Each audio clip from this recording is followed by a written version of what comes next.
Hello everyone, welcome back to another video. My name's Beckwith and today is New Year's Eve.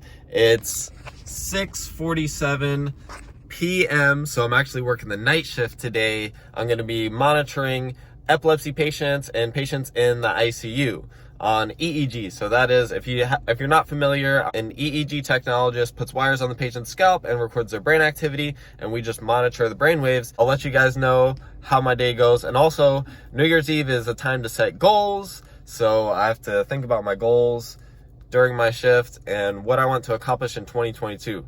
And one thing is for sure, I want to get my software FDA approved. So I have to apply for small business status in the beginning of August 1st. And then I think starting October, I'll be able to submit my software for FDA approval, but that's going to cost a lot of money.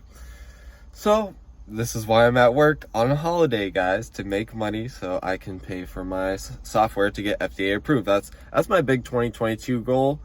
And other than that, just keep getting better at EEGs, right? So I'm kind of happy to be spending my New Year's Eve doing EEG, since my goals are EEG related, since I'm the EEG guy. So let's see what happens today. I'll let you guys know. I got my lunch here, ready to go, guys. So it's 6:49, I'm about to clock in right a little bit before 7, so that way at 7 I can get the shift change report. So they'll give us a little report on each patient that you're going to be monitoring, so you know what you're getting yourself into. And at the end of my 12 hours, I give a shift report as well. All right, everyone, done with my shift. It's 7:30 a.m. It's a little foggy out this morning, and the new year of 2022. It's weird to say that, you know, I'm so used to 2021, but it's a new year.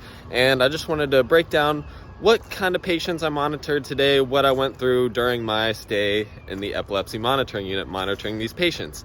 So you see all different types of patients, people who have epilepsy. Those are the main ones that you monitor in the EMU. So there's also other types of patients you can monitor. For example, I hooked up a patient who had a heart attack. They were down for a while, and when your brain isn't getting a fresh supply of blood, if your brain doesn't have that, your brain cells are inevitably gonna die and gonna cause brain damage. So I had to hook up a patient who had a heart attack, and it wasn't very good, guys. So after brain damage, you can have what is called myoclonic jerks. So pretty much like whole body jerks, and doctors want to see if that's seizure related or if it's just these myoclonic jerks that aren't related to epileptic activity. So we hooked up that patient, and it was pretty much just a burst suppression pattern. So for people who aren't familiar, burst suppression, just break it down into two words. Suppression just means like low amplitude, very suppressed, like keeping it low, pretty much a flat line. And then the burst talks about the brain activity, so it's going to be pretty much flat line. That's the suppression part, and then the burst will come up randomly. Now, one of the EEG patterns that has the lowest chance of you coming back from it would be this burst suppression pattern that, you know, people can sometimes have after having a heart attack and not, you know, having their brain supplied with fresh oxygenated blood. It can cause permanent brain damage, and you'll see this burst suppression pattern. And with the burst will come the myoclonic jerks, at least in this case, and the suppression is just a flat line, really. It looks like brain death, which, you know, makes sense because lots of brain cells died during that event. So it's pretty much the brain just fizzling out. It's not good when you think about it. But there are situations where you can see a burst suppression pattern, but the patient would just be on some type of medicine called propofol, which is a sedation medicine used in surgeries. For example, in a temporal lobe resection where they took out a part of the temporal lobe that was causing the seizures, the patient was under propofol sedation, and that causes a burst suppression pattern. So you got to know your medication effects as well when you're doing EEGs. But if you're on no medication and you have a burst suppression EEG, not good. Not a good prognosis, I'll tell you that much. So that's my quick little EEG lesson. Now, one more thing I got to do is talk about the New Year's 2022. What am I going to do? I'm trying to get this software FDA approved. Do I know how I'm going to do that? No, I have no idea how I'm going to do that. But I know I'm going to set that as a goal. So we'll see. I'll figure it out. I'll figure it out. I always do, right? And when you set your goals, even if you don't know exactly how you're going to do it, just the action of setting the goal will set your brain up to start to figure it out.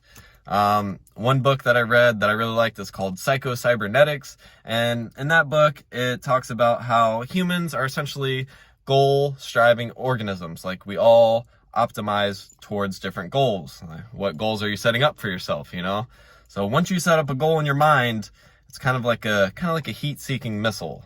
You have to set up the right goals, and by setting up the right goals, then constantly, every single day, I'm going to be taking actions towards getting my software FDA approved. Even though I don't know how to do it. Have I ever gotten something FDA approved? No. Is it a long process? Yes. Is there a bunch of forms? Yes. Does it cost more money than I have in my bank account? For sure. But am I going to figure it out? Maybe. Who knows? You're going to have to subscribe to see if I figure it out. That's part of the journey, though. So this is part of the fun part, guys. So we'll see if I figure it out by the end of 2022, get it at least submitted for approval, and we shall see. That is a part of the adventure. So I'm just trying to make my life as fun as possible. That's what I'm optimizing for. And making these videos, that's a part of me having fun. Even after a 12-hour shift, I had to make this video and talk to you guys about my New Year's goals and, you know, just general epilepsy monitoring unit stuff, since I don't always monitor patients. Sometimes I'm just doing 30-minute EEGs quick here and there. So yeah, I think I talked about everything I wanted to. Just wanted to reach out to you guys again. I haven't made one of these videos in a long time, so I'd really appreciate it if you guys left a comment and a like. Happy New Year, guys. I love you all. I'll try to post this out as soon as possible, hopefully before I go to bed. I'm back on the night shift tonight, January 1st, 2022. So I got to go to bed real quick and post this. But I'll see you guys on the next video.